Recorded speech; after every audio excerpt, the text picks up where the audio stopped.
ऐसी बात.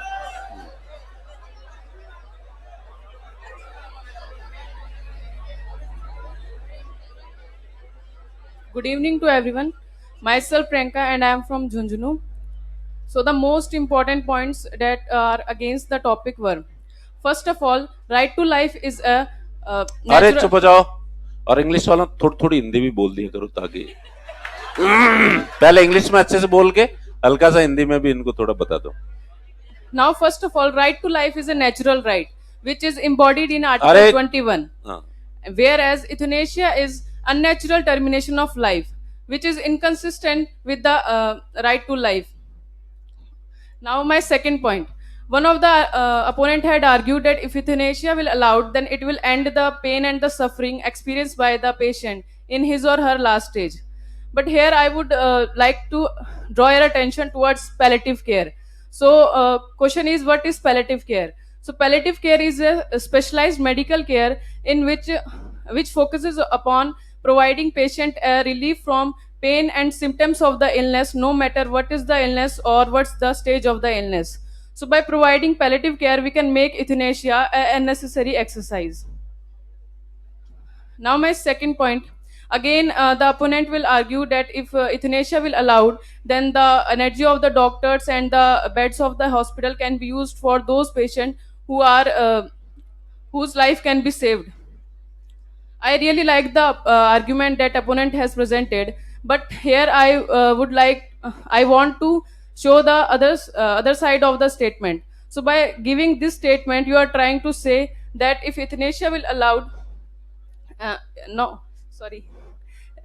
By this statement, you are trying to say that the patients who are not provided with the medical facilities like beds and doctors are because of those people who are terminally ill. But that is not true. It is because of our poor health infrastructure. So here I want to highlight our health infrastructure. So in India, poverty is a very big issue, and 80% of our expenditures are pocket expenditures. Now our health infrastructure is not so much good, and because of these circumstances we have shortage of medical services. So I think it is the failure of the state that they are not providing proper health facilities to each and everyone. So my question is that how can be the failure of the state can leads to existence of the euthanasia. So in place of euthanasia, state should focuses on the health infrastructure and try to improve the technology in the medical field. So now my next third and the most important point. Further, in contemporary times,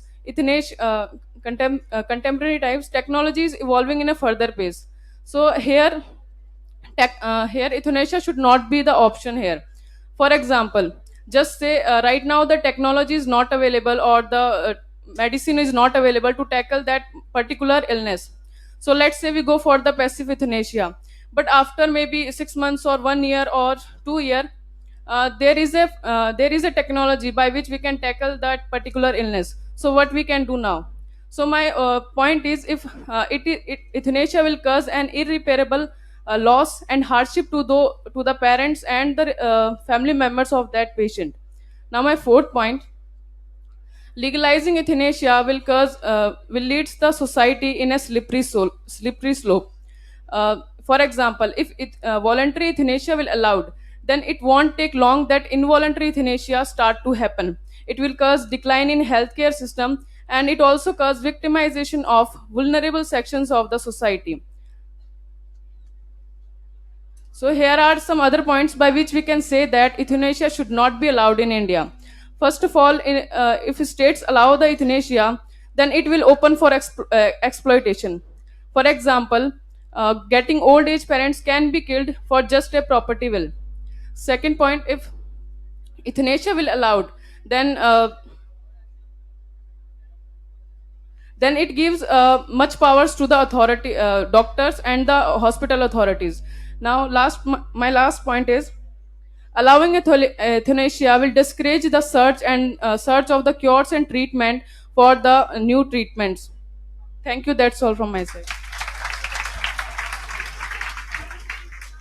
नहीं, अब ये इधर इधर वाला आने के बाद किधर हो, पक्ष हो या विपक्ष में हो? विपक्ष हो ना, तो अभी विपक्ष में बोले